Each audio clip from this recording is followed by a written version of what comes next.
Somebody loves you. It's a great song. Look at this. You see this face right here? You see this face right here? Oh my God. It's stunning, right? So basically, this week, since we are discussing mental health, I found it extremely important, Eric, that I came on as myself, Anthony Kiaki. I'm still Beyonce, but I found that it was extremely important just because of the fact that when you're in drag and you have, makeup on and stuff like that, you can basically, you're kind of hiding behind a mask. I mean, for me, like, honestly, I'll tell you right now, like, whenever I'm in drag, I feel more comfortable saying and doing things than I am when I'm not in drag. It's a funny thing. You just described Jim Carrey's The Mask. It's 100%. It's 100%. Like, I put that green face on because, trust me, sometimes this face is green, sis. Okay, but yeah, I put this mask. It's so funny. Like, when I'm getting in drag, like, you see the transformation. Like, I can see it in the mirror when I'm applying. Like, mentally, my mind just. You know what? It'd be really cool if you did like a time lapse and just saw like the layering effect. Bitch, listen, I wouldn't even want to watch I wouldn't want to even watch my time lapse because there are so many times that I am completely not even sure what I'm doing. That's part of it. That's the discovery process of getting in, all done. It is. And mentally it's like I have to get myself there because it's like as I'm applying. And that's cool. So it's a mental journey as well as a physical one. 100%. So that's why I wanted to show my vulnerability today because we are discussing mental health, especially with COVID-19 and everything going on. Like, I wanted to show the vulnerability of Anthony. I have had my mental issues. Trust. I've been to therapy. I was court ordered to go to therapy when I was younger.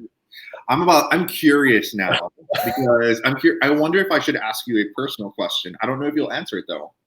My life's an open book, but you asked me that question in 2 seconds. I want to say hi to a couple people who. Okay, let's say some hi to some people. Yes, so we have Matt TJ Loverboy Nelson. Hello, how are you?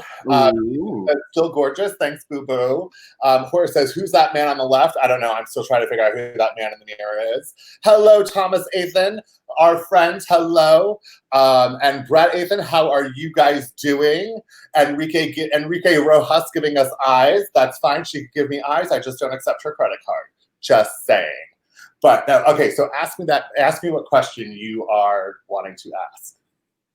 Have you ever used psychotropic medications? Does Adderall count? Yes, it does. Adderall. I currently take Adderall for ADD, like because I've been on. You have like ADD? No. News. What's that? Right. But let's see. Hello, Chadwick Thomas. Hello, Susan Markovich, my mother-in-law. Hello, Davy McKee. How are you up there in Georgia? Who else? Jason Tao. Hello, love. Marin Pinder is also watching. She is our amazing. Oh, we have Ken Terrell in the house too. Roger King. Enrique Rojas. And girl. Enrique Rojas. That's one that definitely. And I'd be like, she definitely needs to be watching this episode. Just saying. We have Silas Afano in here. Hello, Silas. How are you doing? He said, Kyle Walters. Huh? What was that? Kyle Walters as well. Kyle Walters in here. Yes. Hello. Hello, Tammy. Tammy Blogget from JetBlue. Susan, I love you too. But no, I've been on Adderall for 2 years. 2 years ago, I went to my doctor for my regular medical checkup. And I sat there and they hadn't sent my blood work over from Quest. And my doctor was actually pissed. He was like, "This is what I'm talking about. You guys need to be following up." Da, da, da. And I said, and my doctor was like, "Well, since we're not going to my blood work, can I talk about something else? And he's like, we can, but I'm really busy, but what's up? And I was like, it's about my brain. And he's like, and then he like sat down. He's like, what's going on? I mean, I was 39 years old. I'm fat, smoker, drinker, go out, heart disease runs in my family, hello, stroke. So that's what he probably thought I was thinking. And I just started labeling to him. What happened? All these things still exist today. They do. They all still exist. Nothing's changed in 2 years. Magic. Exactly.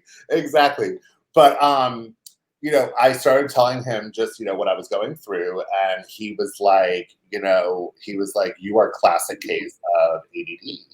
He's like, so we're gonna start you on Adderall, and let me tell you, like, I will never forget it. I took my first pill. And, the sad thing about it was I was like, I don't want to be on Adderall. I don't want to be on any of that stuff because, I know so many people that have taken it that, become pill heads. Like, honestly, like. So let me guess, you took your first pill and you were hooked ever since. And I've been hooked ever since. But yes, no, like, seriously, I took my first pill. I was standing in my kitchen, and like 20 minutes after I took it, it was literally like somebody plucked me out of the clouds and placed me exactly. And it was like the Matrix. Like, seriously, like I joke around about it. I posted about it the other day, but it was like all of a sudden all of this static and all of this green lines were going to, and then all of a sudden everything went. Are you sure you weren't watching the Matrix? That really does sound like the Matrix. Well, I was trying to be like, what's her name? Who's the girl on there? Trinity. I don't know, but they were. I was trying to be Trinity, not Trinity the Tuck, but Trinity from Matrix. I was doing the whole thing, But yeah, so the thing about it is you get on to a medication that your brain needs, and everything aligns correctly. That's with my experience of ADHD. Susan says that's her fear. Her fear is, about becoming, addicted in that sense. But the thing about it is you become addicted when you don't need it. If you need it, it aligns everything and it affects everything differently. And the funny thing is that attention deficit medications also has its time and place. So, for example, like I take care of the whole entire lifespan, right? So from anytime from birth, usually if we were to start children on something that is around age 6, the FDA really hasn't approved anything below 6 years of age. So 6 on to all the way to death. Here's the thing though, when I have someone who's 65 and older, who's in retirement age, for example, and they come to me, it's like, oh, I think I have attention deficit. And I'm like, are you performing brain surgery?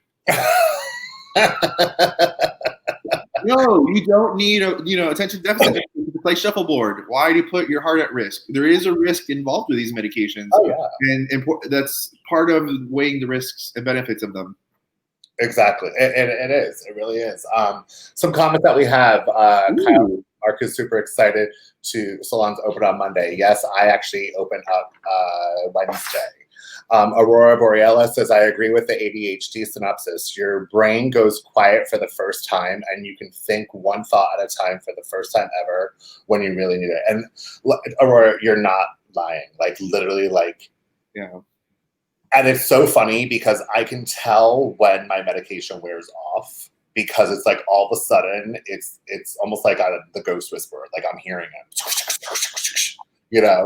So the funny thing is that ADHD is not the only attention deficit disorder is not the only condition that actually has racing thoughts. Most forms of bipolarism actually do have racing thoughts as part of its overall condition, and that is a common trait of it. So sometimes when I see people like, oh, I just have attention deficit, but I also use Xanax. Right. So we created high, low, low, countering your waves. So that's a red flag oftentimes for me as a provider, like, let's talk about that. So we have a couple questions. It says, Kyle says, yeah, I have ADHD, and when I was on the medication, I was a zombie when I was little. Yeah, so that's a dose problem. That oftentimes we see that with children when you give them too high of a dose too soon, too fast. It's like silencing it too much. Right. You've gone too far. You need to come back a little bit. Brad says he gained a lot of weight on Ritalin as a kid. Yeah, that can happen as well, unfortunately. But interestingly enough, today, what is it? Adderall, no. Vyvanse. Vyvanse is the newer form of Adderall, right? And that one actually has an indication for binge eating disorder. It's not just used to treat attention deficit. So most modern attention deficit medications will actually have a weight loss component. Well, listen, I'm waiting for the weight loss to kick in on it, and it hasn't happened for you, maybe. It hasn't happened. It has not. I eat past the not hunger. Okay. Aurora says it's surreal if you live in an ADHD brain. I missed my afternoon dose, just FYI. It's like you realize for the first time why it's so much easier for others to get things done. 100%. Brad says that he is actually bipolar schizophrenic. And Susan says diagnosed at 10, now 60. So not sure I want to start now. I feel like I wouldn't be me. Yeah, I would just if we're 60 years old now, I would actually discourage that. Don't discourage. Trust me. So Susan is Dan's mom, and all the time.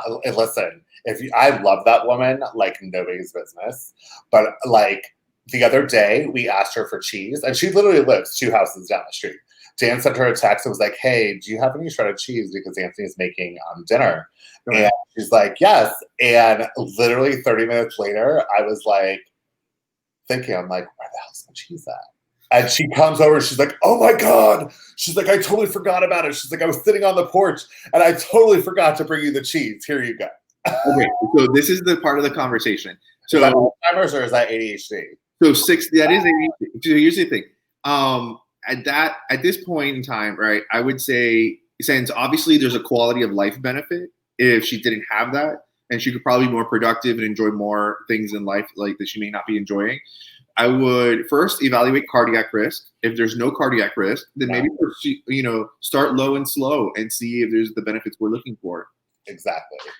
Yeah.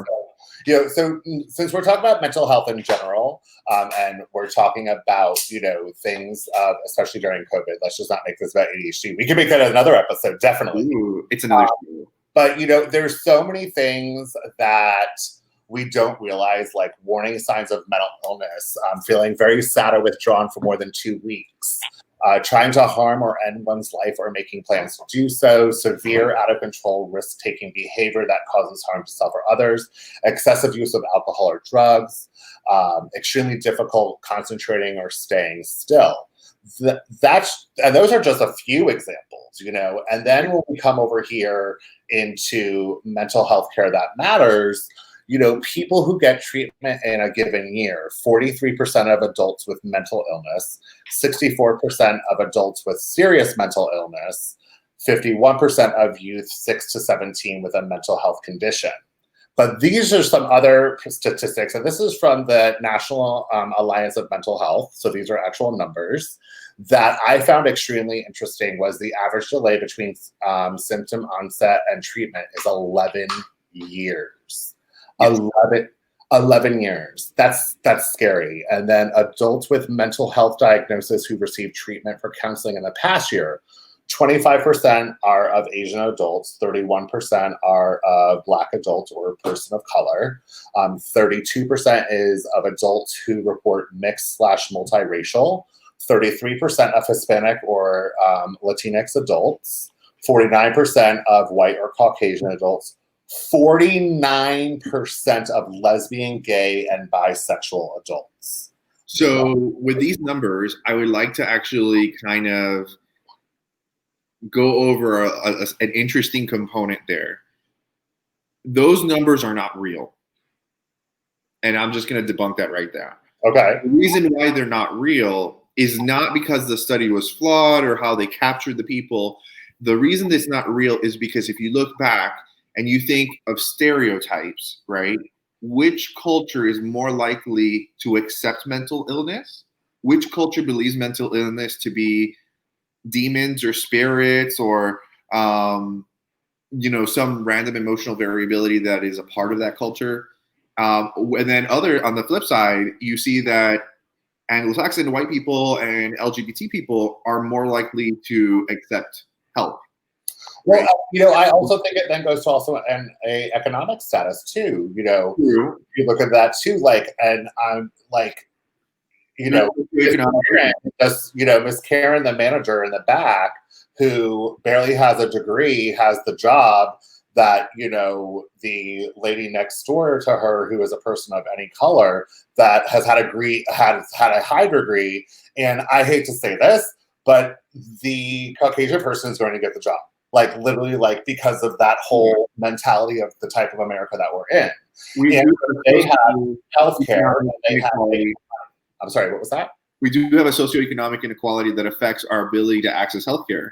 Which is disgusting because all of us should be treated as equal, and no matter our color, no matter our gender, no matter our sexual alliance, our sexual orientation. It's disgusting, and that is one thing that this country needs to get their hands on, because especially with everything that's going on right now with, COVID and everything like that, like as it grips the world, how do you protect your mental health if you don't have those things? And you know what? COVID's actually a perfect example of that. I don't know if you've noticed, like, have you been tested for COVID?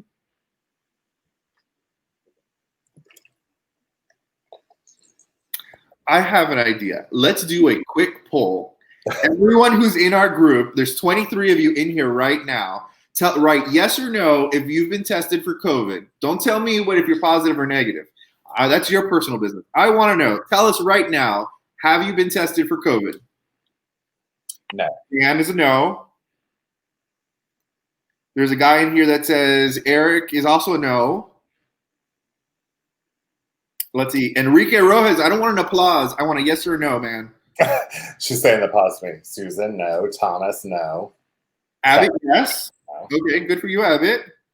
No. Enrique, yes. I think we're starting to see a trend here. Susan says no. Horace, no. You did get tested. Good for you, Enrique. That's because she works for Humana. Oh, yeah, they forced her from the... And she was sick for 3 weeks with a cough, but she... And by the way, Humana did not accept me on the Florida panel, so I went to some words. So, yeah, we do actually have quite a few no's. I think we had 2 yeses. Yeah. So, something as critical it is right now as testing our population so we know who's positive and who's negative. And a lot of us haven't been able to, for one reason or another, to get tested for it. So, and that's just one thing that is critical. It's killing thousands of people every day. Like, what about mental health illness that oftentimes is like, oh, she's just sad. Right. Yeah. So, and that's true. Yeah. I mean, oh, she's just sad. Yeah. I mean, that's a couple things. So really quick, we have just a couple things really quick.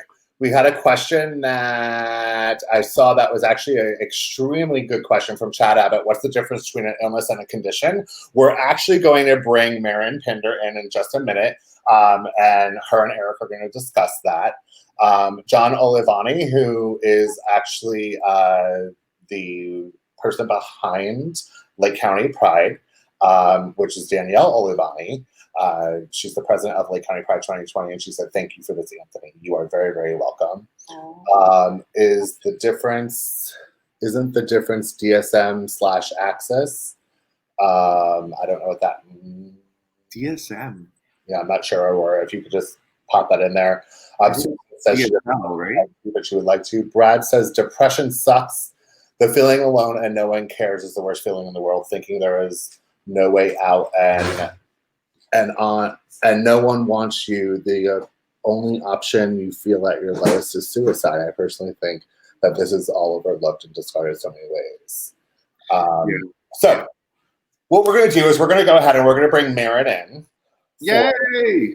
For you guys to listen to Marin. She is a amazing person. She is also the sister to the gorgeous man that I've been playing the Barbie to the Ken, Realness Dreamhouse during this, is Marin Pinder, the sister to Daniel Markovich. She is a licensed clinical social worker. She's beautiful. And when you get here, when we bring her in, you are going to see why, like literally, you're just going to want to be like, just keep talking. Just keep talking. Because literally you could just listen to her read a phone book and get information. So, Eric, with your permission, do you mind if I bring her in? Let's do this. All right. So everybody, please welcome Marin Pinder, licensed clinical social worker, to Sass and Science. Thank you so much, Maren, for joining us today. I love Thank you for having me. You're very, very welcome. You set the bar very high with that intro, though. I'm just saying. It's okay. I know about drugs. Exactly. So you guys, let me see if I hit the right screen really quick. Hold on 1 second. Let me see.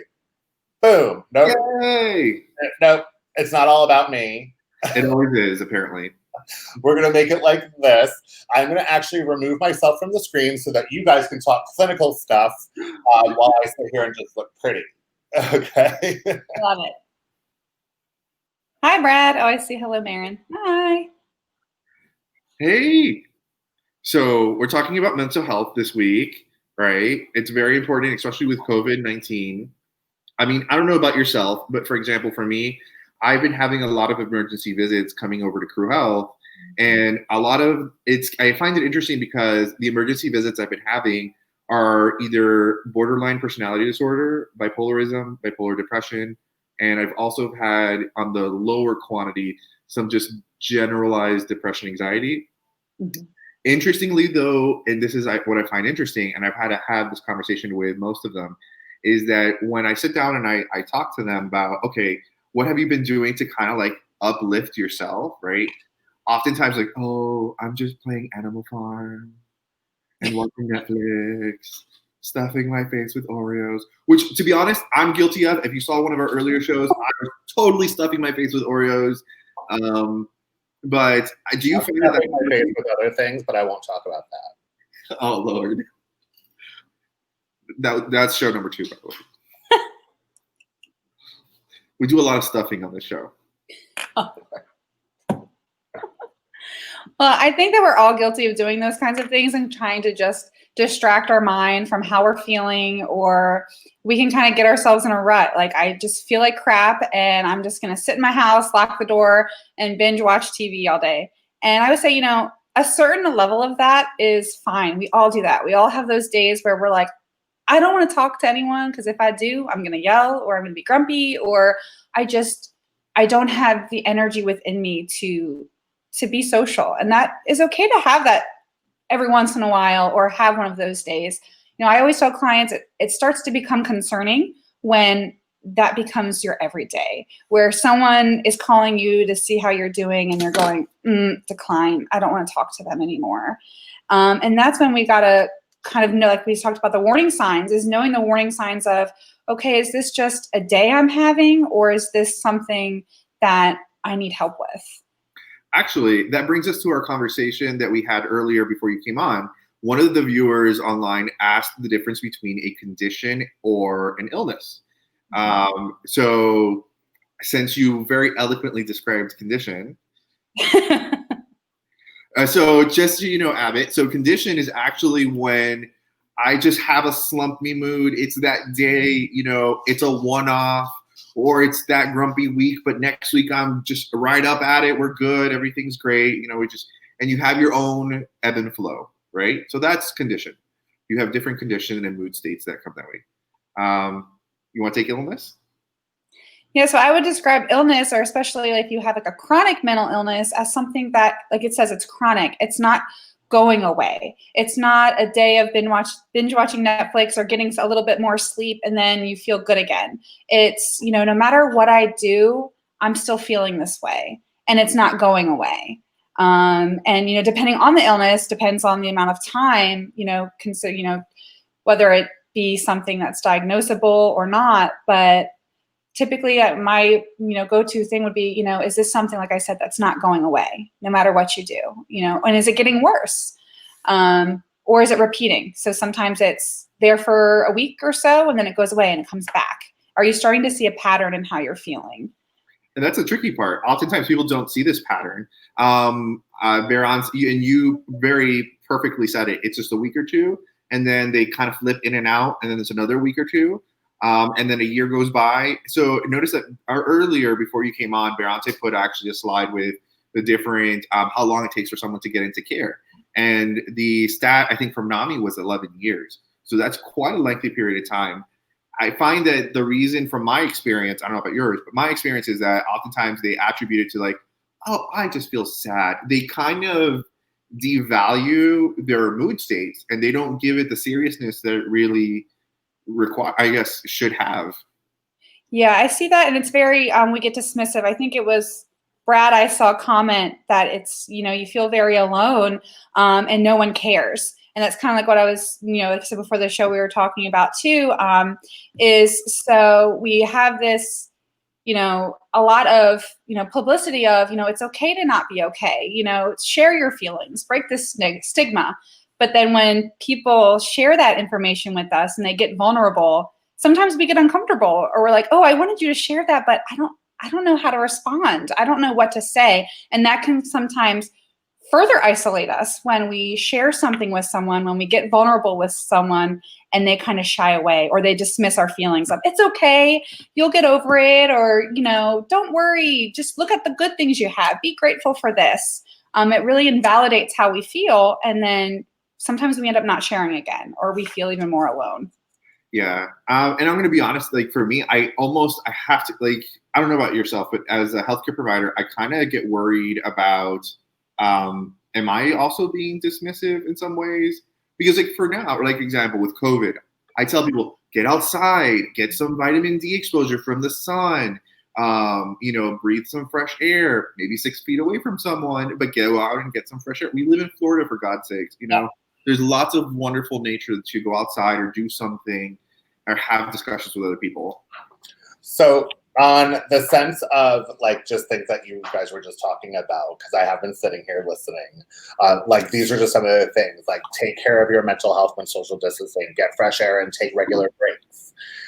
Indulge in some screen-free activities. Now, that doesn't mean on Mondays at 7 p.m. for you to have screen-free time, because you should be here at Sass and Science. But getting away from your phone and getting away from your TV because the news is stressing you out. Try new coping techniques that promotes a sense of calm. Organize virtual lunches and check up on friends and family. And if I could I'm going to just share my personal story really quick, and then I'm going to get back out of here. So, as a hairdresser, my thing to go into this industry was about making people feel good about themselves and to make them look beautiful and feel beautiful, okay? Because it is one thing, like when we wake up in the morning, we see ourselves. If you look good, you're going to feel good. When you go to bed and you see yourself while you're brushing your teeth, you look good. Even if you got your hair up, you're going to go to bed, you're going to have a good night's sleep. When I was told I had to close, the first 3 weeks, literally I sat on my couch, except for Mondays getting ready for Sass and Science. So the first 3 weeks, I literally just sat there on my couch, like on the verge of tears. Like Dan would look at me and be like, Dave, what is wrong with you? Even on my birthday, he made me like lemon zest ricotta pancakes, scrambled eggs, sausage, and stuff like that. And when my mom passed away, in December, whenever it's my birthday, she was always the first person to call me and wish me a happy birthday. So it was like right when I woke up, that was the first thing I heard in my head. And this was 2 days after the shutdown. Then I sat there and the emotions of, oh my God, I don't have to go to work on Tuesday. Like, what the hell, And so, like, I was really moody to him. I pushed him away from me. I was just like, just leave me alone and stuff like that. And he got in bed and he literally held me and I just started bawling, and like, and it's almost bringing me to tears now, because it's a really hard time right now for everybody. And I'm seeing a lot of people indulging in alcohol, which is not a good thing, because alcohol is a depressant. Yeah. And like, this is water today, like legit water, like out of obviously has lemon. So. Okay. So when we are doing the social distancing right now, the number one thing that I found that helped me was to turn off the television, because I was watching the news left and right, CNN, YouTube, everything, with all of the statistics that were happening. And I was just like it literally felt like the world was just sitting on me, because I'm a helper. I'm a person that goes and I want to help people. And being that I couldn't help the people that I have been for years in the salon, it was just depressing to me. And then finally I got up and I painted my bedroom And it was like, all of a sudden, she stood up, she did a little spin, and she was like, back to work. Let's go. Let's do this. You see, okay, so I need a timeout from Beyonce right now because you've made a lot of really good points. And I think if our audience if we don't help our audience to kind of like take apart those tips that you just gave them, they may not necessarily see that. So first and foremost, it is a very natural human thing to want to tie your ability to do things to your self-worth, right? Like, we are valuable, we're productive, we do things, and it makes us feel good. When that shuts down, the opposite obviously can happen. The same thing is true for at the end of what you just explained. And at the end of what you had explained, you have to self-assess and be like, okay, did I really just go into a slump? No, I'm gonna snap out of it and just and then do your twirly thing and go on your way. Because otherwise you stay in that slump and you continue to slump further. And then who unslumps yourself but Marin Pinder? Exactly. And if you tickle your taint. Right. I will tell you, tickling your taint will unslump you any day. That is exactly.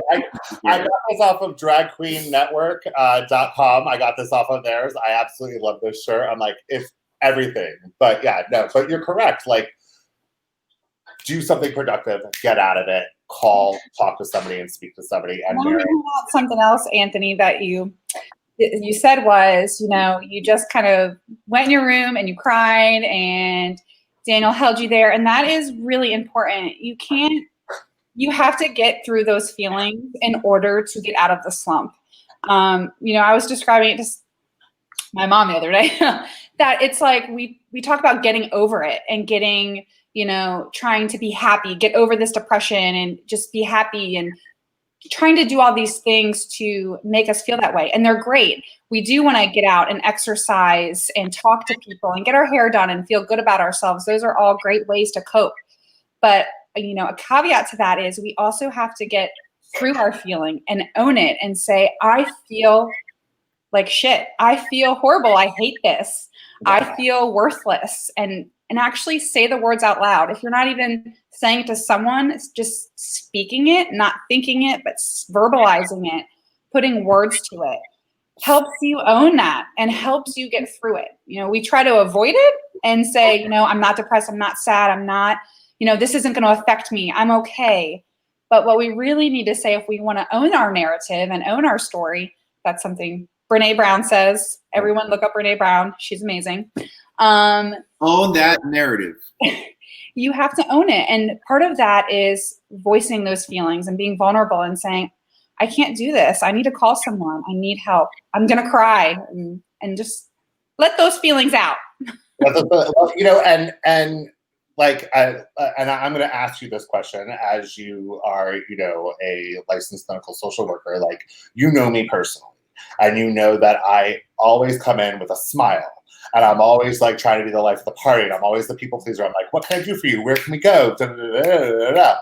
And so it's hard for me to show vulnerability. Like, it's hard for me to say, I need assistance. Mm-hmm. I mean, and I'm going to talk about medication. I'm talking about, I just need somebody just to listen,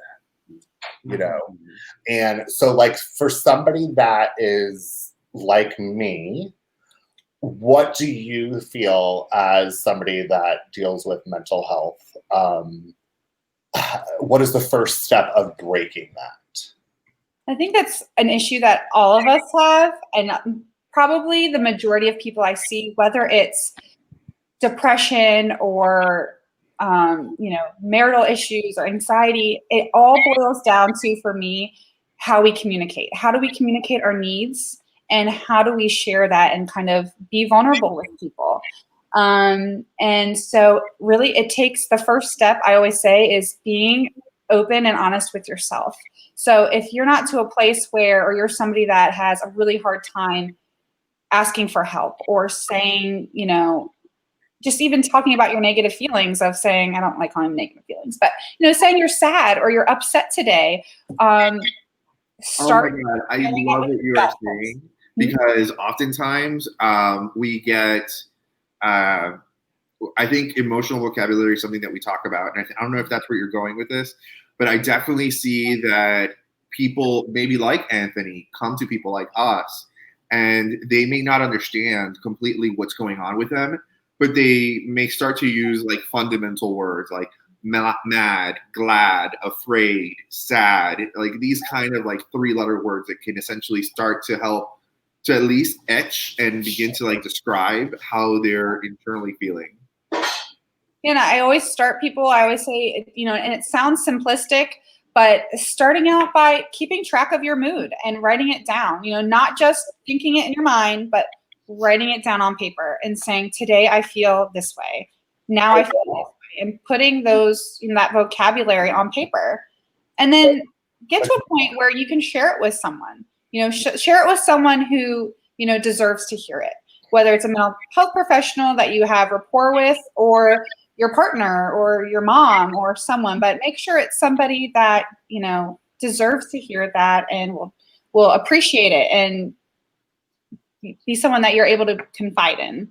So I want to say, like, through the past few years of my life, as I've grown and matured and stuff like that, I have came across people that are younger than I am.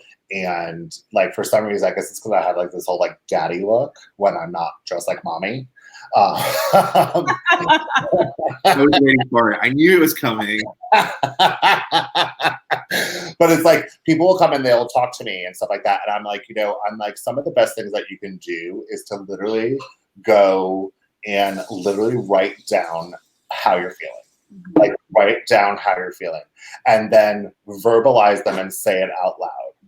And then take that and either put it into a balloon and release it or burn it and get rid of it. Like it's just that sense of taking what your experiences are, and you have two choices. You can either relish in it or you can thrive from it. And so I think that's one thing that, especially that's going on right now with COVID, that I have actually found a lot of self-discovery of myself during this whole 6-week shutdown. I'm ready to go conquer the world, bring it on. Let's do a couple things. I just need to lose about 20 more pounds that I've gained, or I'm pregnant. I'm not sure. Yeah, you do. Because of the fact that, like, the discovery that I have discovered, I'm like, whoa, like literally, like when I got out of that depression, when I got out of that funk, it literally shook me. Like, it was scary. Like, it was like, whew, but it was a beautiful scare. Like, I know that sounds weird, but it was like a beautiful, like, whoa, it was almost like the first day that I took my Adderall.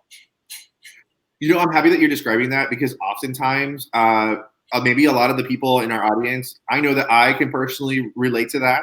So the inverse of the question I asked you earlier, I asked Beyonce if Beyonce had used psychotropic medications. We got into the topic of Adderall and how Adderall is a psychotropic. I myself do use a psychotropic medication. I use Zoloft. Zoloft, for people who may not necessarily know, is an SSRI, a serotonin reuptake inhibitor, a selective serotonin reuptake inhibitor. It's, out of all the antidepressants, it's kind of it's great for PTSD. It's great for anxiety control, while at the same time not making you sleepy or tired. So that's one of the things that I always try with patients, is to weigh off benefits and risks with medications. How about yourself, Maren? Have you had any experiences with psychotropics? I have not. I've had an experience with, my own therapy and but not anything where I've been prescribed medication for. Okay, cool. So one of the things I do talk to patients about oftentimes is I do a lot of joking with my patients. Unfortunately, I only get 15 minutes with them. So laughter oftentimes helps to break the ice and get more information out in that short period I have. People come to me sometimes, and a lot of times they will say, oh no, I don't want medication. I don't want any medication. And honestly, as a nurse practitioner, I really want to respect people's autonomy and their ability to decide for themselves. So someone who's new, maybe like, let's say Anthony during COVID comes to me and says, oh, I'm feeling sad, or whatever the situation may be. my first thing is like, is this a, let's go to a previous question, I'm going to answer a question. Is this a condition or an illness? Or an illness? Exactly. Everyone is going through a funk right now. There is a period of time that's happening. Do you really need a medication? And in fact, a lot of sciences have shown that talk therapies or, with a therapist actually is just as effective as an SSRI for the first 6 months of the treatment course. So before you answer that, I just want to say hi to a couple people that are in the room.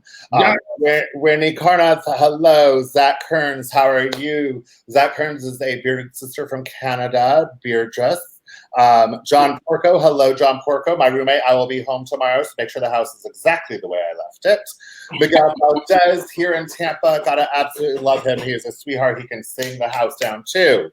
Bobby Z, hello, Miss Bobby. Did you get your shirt from Fat Marker? Speaking of Fat Marker, we have Julius Vaughn up in the hizzy. We have John Daughtry Jr. Johnny, I think, is from Tennessee. He is a beautiful, handsome man inside and out. Brian Jones, we have Brad Ethan in here. Alan Cruz, Ryan Morris, Mariah Berry. Hello, sis. How are you? We already said hi to Enrique Rojas. She's fine. No, just kidding. Mike Carr, hello, Mike Carr. He says, I'm so sexy. Oh, thank you. Scott Ross, Marcus Fletcher, hello, everybody. Stephanie D. Reed, hello, gorgeous. John Brown, Luke Jarman, Miss Eartha Quake from our show 3 weeks ago, I think it was. Yeah, all the way from Idaho. Idaho, who just actually released a video with like this like full on like editing, like background fire and all this stuff. I'm like, what's going on? Don Brown, hello. Yvonne Carter, hello. My bestie's mother, we love her. We love Yvonne Carter. She's amazing. She works with children as well. Kenneth Mendoza, hello, Kenneth. How are you? John Porgo says the house is perfect. My empress. That's right. That's bitches. And Brad Ethan says nothing to be ashamed of taking meds. I would be a totally different person if I didn't. And that is correct. So if we could get everybody to give a bunch of hearts, a bunch of shares, share this as much as you can. If you shared it once, you can share it again. We want to make sure that people are understanding that mental health is a serious subject that we all know, but that is hardly ever spoken about. And that is how come with Sass and Science, we have Crew Health, Eric Suarez, APRN, and a licensed clinical social worker, Marin Pinder, here to talk about mental health. And I'm just sitting here sipping tea and talking about how crazy I am. So lots of hearts, because I'm curious to hear what Marin has to say about medications and treatment and therapy and how that works together. So let's put some hearts in there because I want to see a good LCSW response on mental health there. Yeah. I think that medication and therapy, they go hand in hand.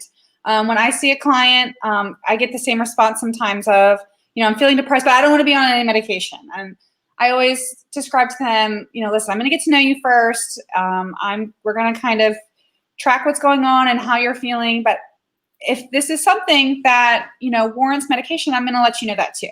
If you had diabetes and you need to balance your blood sugar, you would take some insulin. You would take some medication for that. If you had a heart condition, you would take medication in a heartbeat. So it's no different with your mental health and your mental. It's funny because I actually use the insulin analogy all the time. When I ask people that question, to them, it's like a no-brainer. Yes, of course I would take insulin for my diabetes. So I'm like, so why not depression? Yeah.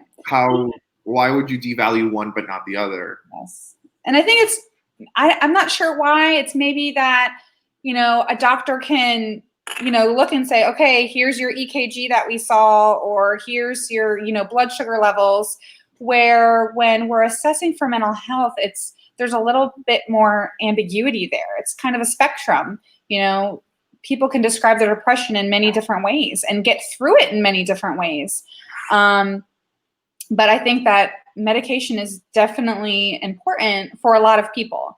Sure, there are people that can get through, something that they're going through with their mental health and not use depression. Absolutely. But they're like, missed who it was, but someone said there's no shame in taking medication, and there's absolutely not. If it works for you and it's going to help you, help your life, then you should take it. and also go to therapy. Yeah, absolutely. So and you know what? It's funny enough that you mentioned that, and you kind of hit a chord for me, because oftentimes I get on the prescriber end of that equation. I get asked, "Oh, is there a blood test? Can you do a spinal tap to find out if I have enough serotonin in my cerebral spinal fluid?" And I'm like, no, that's not how that works. And you're right. Just because maybe that's what it is that because of the subjective nature, right, in that they themselves can be doubtful of their emotions, and they're reporting these things to us. To us, these are concrete things because we are discussing them in a very concrete fashion. But they may not take it as serious because they don't see it on a report from like Quest Diagnostics. So one of the statements that we have in here from Don Brown was, "We just lost one of our firefighters/paramedics a few weeks ago. He took his own life. No one saw it coming." You know, that I think is one of the huge things with mental illness is suicide. And for those of you out there, I just listed a phone number for the National Suicide Prevention Lifeline. You know, and this is just coming from somebody that's not in the healthcare industry. I think hearing of people that are currently on the front lines, that are actually fighting every day for the lives to keep this country safe, and the fact that we had the head doctor up in New York City just take her life, and now Don's saying that we had a firefighter and paramedic take their life. That's sad. That is extremely sad that people that are in the medical industry don't have the ability to get the care that they need. You know, and these are people that are taking care of us. So let me field that one. So I tend to work Monday through Saturday, right? Oftentimes 8 to 5. Because I work Monday through Friday, 8 to 5, taking care of other people, it's very hard for me to go to a dentist, go to someone to write my own prescriptions, right? Someone, it's hard to get away. And the hard part is, and like Marian as well, I'm sure you will have probably the same issues. When I'm not there writing prescriptions to patients, people die. Actual people will die, whether it's because they didn't take their psychotropics and they ran into the middle of the street or shot someone. I had a patient use a machete to kill his neighbor, who then in turn shot him. People literally die, and it's hard to justify my dental work over various, because it's not just one person. It's usually very numerous people will die, right? So that's the hard part there. And it's not to put like a super value on me or Marian, for like taking care of people. It's just it's the nature of the beast, I feel, unfortunately.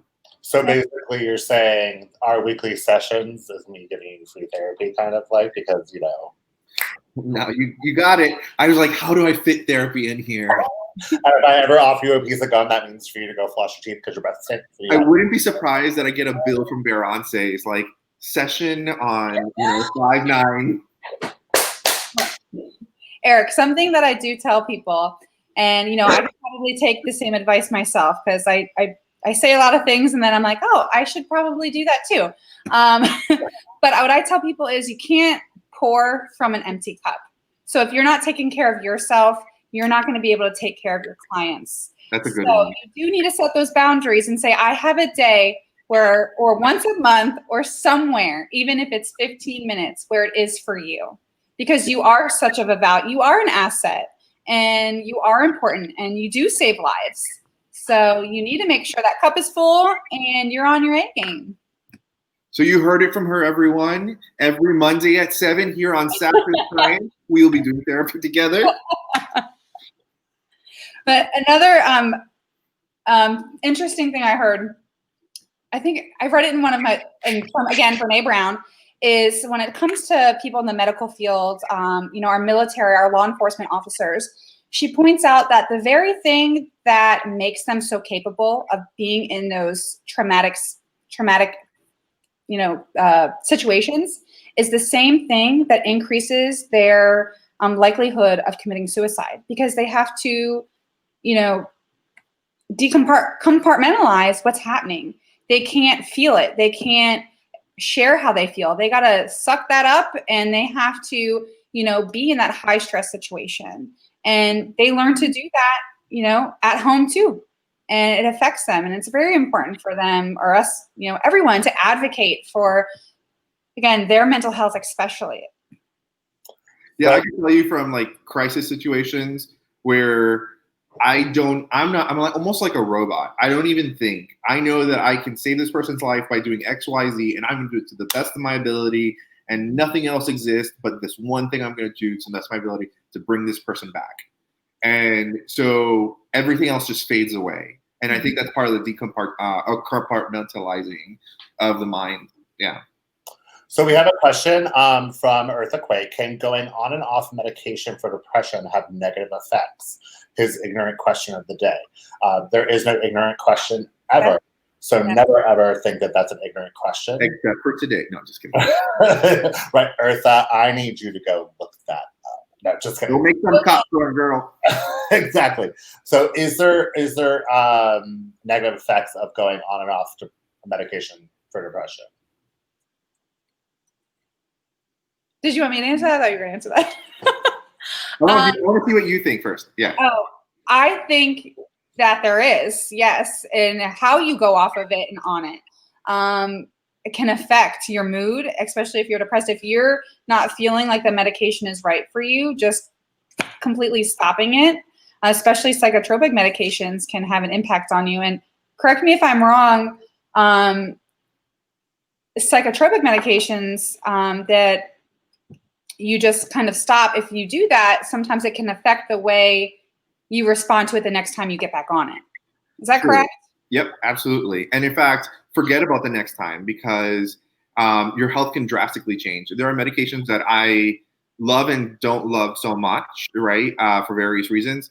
Two examples are Depakote. Depakote is a mood stabilizer in psychology, and also Wellbutrin. Wellbutrin is an SNRI, serotonin norepinephrine reuptake inhibitor. It helps with both serotonin and norepinephrine, which is nice because it takes away some of the depression and anxiety. Problem is, you come off of Wellbutrin too abruptly, you can run into a seizure. And it won't take very long for you to have a seizure. Oh. Yeah. So, hopping on and off them, and, so use the example of Wellbutrin, right, when you hop on and off them. So Wellbutrin, you run the risk of having a seizure. If you do it way too often, your body actually adapts to that hopping on and off, and it becomes less effective for you in the future, which then leads to the next thing. Luckily, today, we live in 2020, and there's something called GeneSight. GeneSight actually is a cotton swab to the mouth that we send out to the labs, and under a microscope, basically, the cells are evaluated for their genetic metabolism. And we can get a blueprint that literally looks like green light, yellow light, red light, that tells us which medication works best for your body based on your genetic metabolism. So if you find that you're running, like you said, Mir, that there's a lot of, this medication may not be right for me. Well, you can go through a few of them and almost like feel like you're never going to find the right fit. If that's the case, like for me, for example, I will give you 2 tries and then do a GeneSight. I'm not even going to waste your time any further. Let's find. It's very important to emphasize that just because you are tried on one medication for depression, for example, and maybe it doesn't make you feel any different at all, that doesn't mean that medication isn't for you, or it doesn't mean that you don't need medication. Sometimes it is a matter of finding the right dose, the right brand of medication before you find the right fit. Someone might swear by I love this girl. Oh my God. And the other one, it might not work at all for you. I hear people come in and be like, well, my mom uses Lexapro and she loves it. And I'm like, well, that might not work for you. No, but you know what? There's enough of gene overlap where it's worth a shot. It's definitely worth a shot. Let's give it a shot. And if not, then we can definitely explore other options. I think the kids are back. Yay, the kids are back. My dad is calling me on my Alexa. I'm like, The kids are back. But no, so it's kind of like in my instance, like when I like was trying one eyeliner to do my eyebrows, like it wasn't working. So I went to another eyeliner that was actually cheaper than the what I was using, and it worked out better.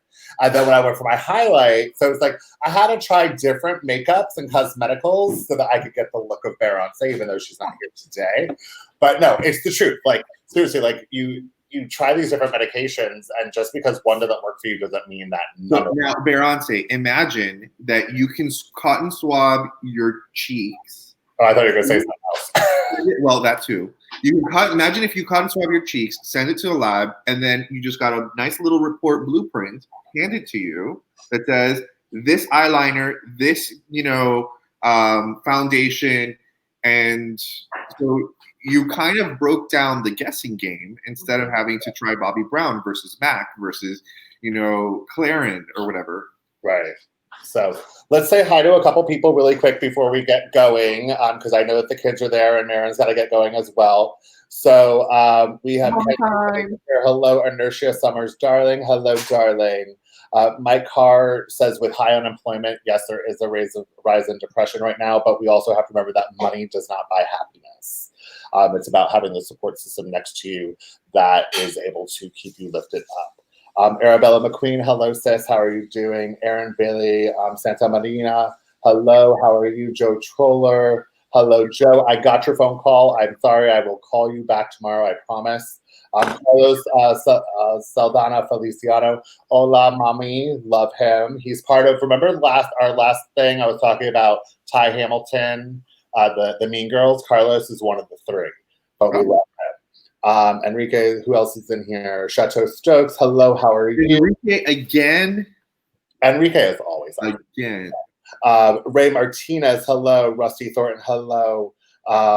So just a couple comments really quick that I'm going to put up here, and then we're going to let Marin go.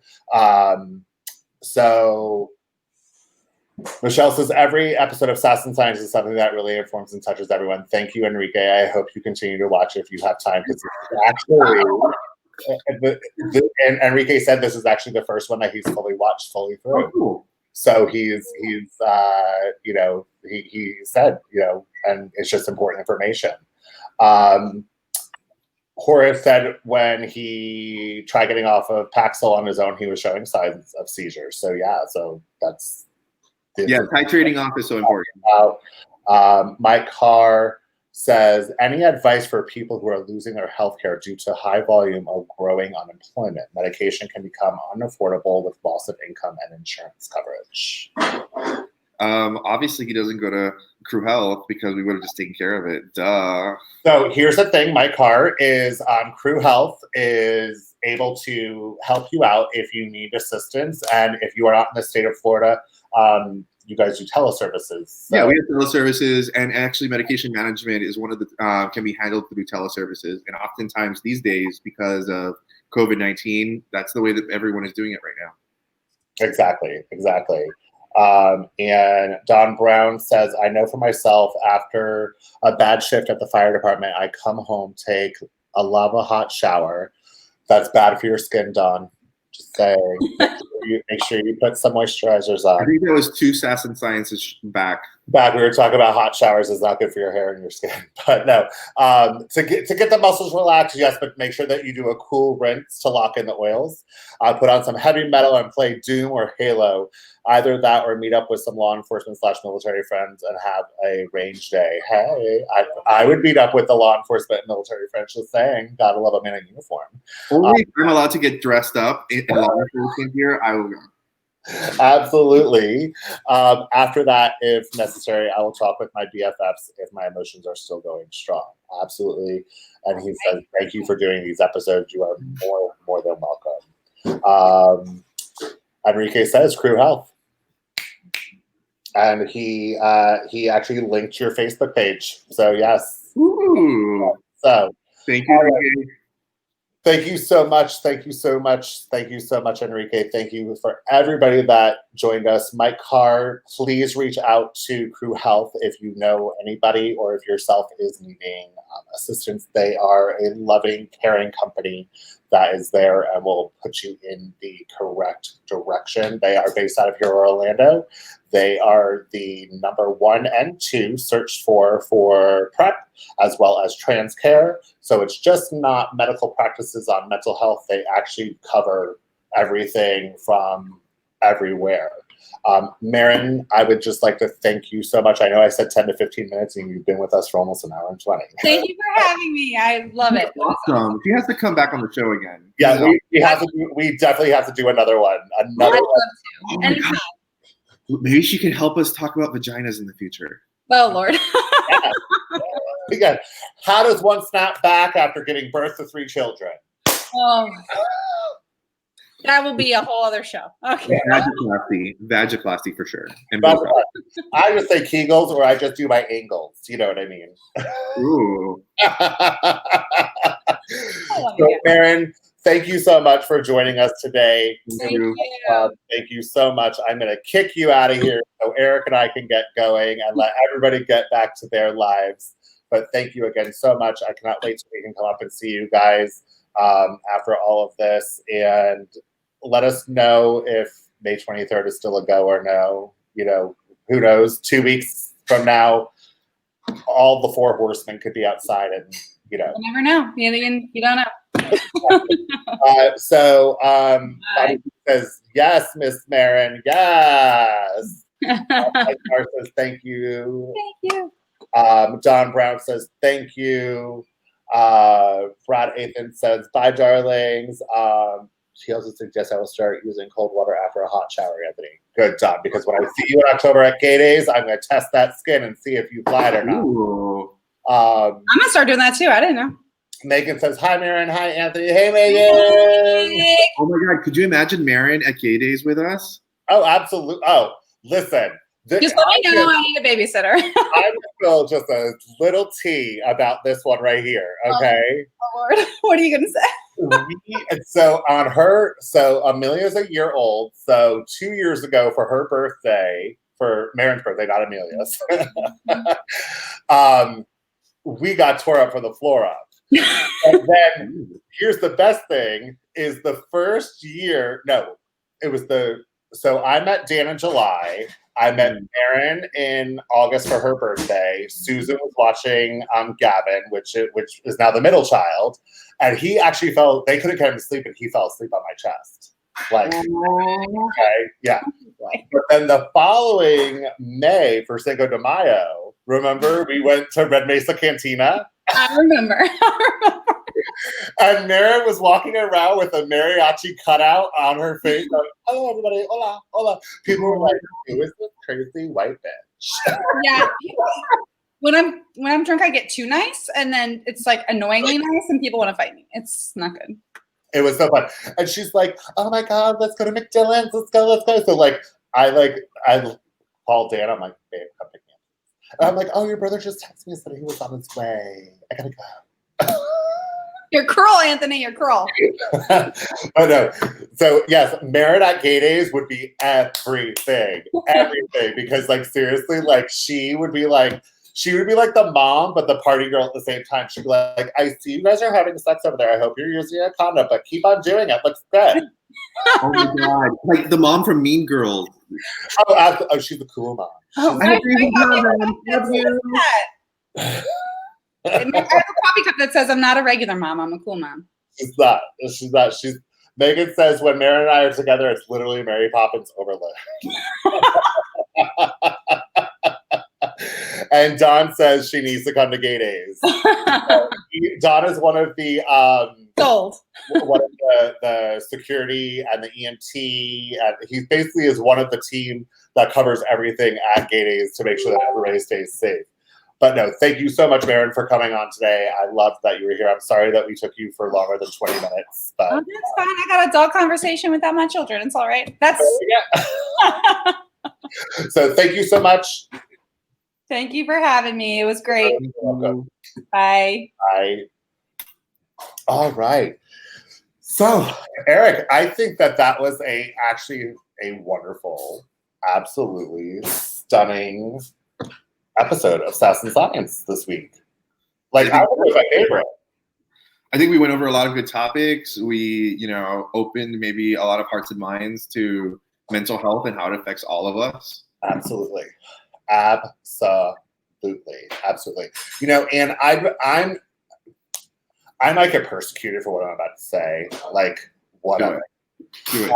But I feel that a majority, especially within the LGBTQ plus community, a lot of our people in our community are in a lack of mental health, and that is how come I feel that so many people are so quick to get into a relationship because they feel that they need that person, but then it's a demise of the relationship, which then stumbles more onto their plate of depression versus fixing themselves, which is a good thing, so that they can be better for their future partner if they plan on having one. So you totally walked into a minefield, and let me give you the directions out of it.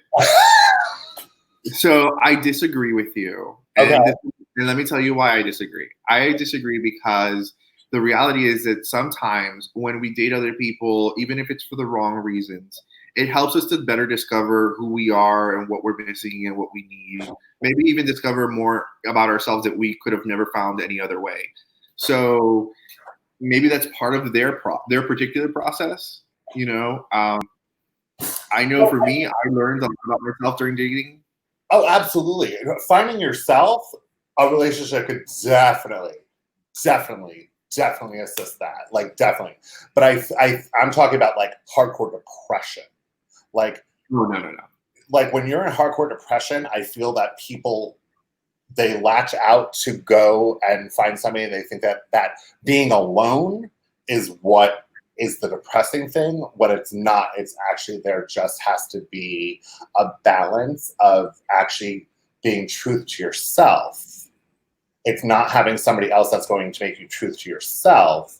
Yes, it will make you, a relationship will help you discover new positive things about yourself, because I'll tell you right now, Dan is my third long-term relationship. My first one, I was young. My second one, I was middle-aged, and now I'm just an old bitch. And I have found things along the way, and I will say this, I'm not just saying this because he's currently cooking me dinner and I don't want to put arsenic in it, but I have found the true me since I've been with him. You know, and so,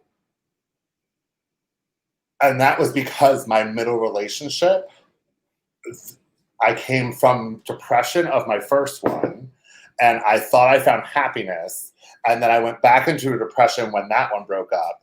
But at that point was when I reached out for help, and I took therapy. And I found out why was I going like this and not Right. like this. So can I totally do a healthcare provider thing right now? Absolutely. In that I'm gonna actually recommend to our viewers a book. The book is called A Velvet Rage. A Velvet Rage. A Velvet Rage, right? So, or The Velvet Rage. And so often this book is about an LGBT mental health counselor who actually kind of breaks down a lot of the LGBT issues that we run into. And in the book, he discovers that there is actually a hierarchy on how we can reach our most authentic self, right? And how we go through life trying to achieve our most authentic self. And I'm hoping by putting this book out there, if whoever reads it or you know goes through it, maybe get a blueprint and kind of expedite so you can live much longer, more authentic version of you. Mm-hmm. Exactly.